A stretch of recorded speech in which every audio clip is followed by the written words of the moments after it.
रामू अपने सूखे खेत के बीच बेबस खड़ा था। मिट्टी पत्थर जैसी सख्त हो चुकी थी। उसने पूरी ताकत से कुदाल चलाई, पर जमीन नहीं फटी, बल्कि कुदाल के दो टुकड़े हो गए। फसल बर्बाद थी और घर का चूल्हा ठंडा पड़ा था। कंधे पर पोटली रख रामू गांव से निकल पड़ा।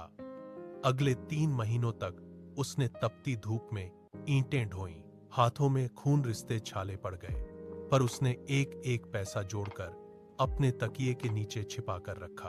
उसने खुद पर कुछ खर्च नहीं किया। मानसून की पहली बूंदों के साथ रामू घर लौटा। उसने नए बीज खरीदे और रात भर जागकर अपने खेत की जुताई की। वह कुएं से बाल्टी भर भर कर पानी डालता रहा। उसकी आंखों में अब एक नई उम्मीद की चमक दिखाई दे रही थी। 2 महीने बाद खेत हरियाली से भर गया। रामू ने अनाज की पहली बोरी बेची और अपना एक पक्का घर बनाया। अब उसका चूल्हा हमेशा जलता है। उसने अपनी पुरानी कुदाल दीवार पर टांग दी और गर्व से अपनी फसल को निहारने लगा। रामू अपने सूखे खेत के बीच बेबस खड़ा था।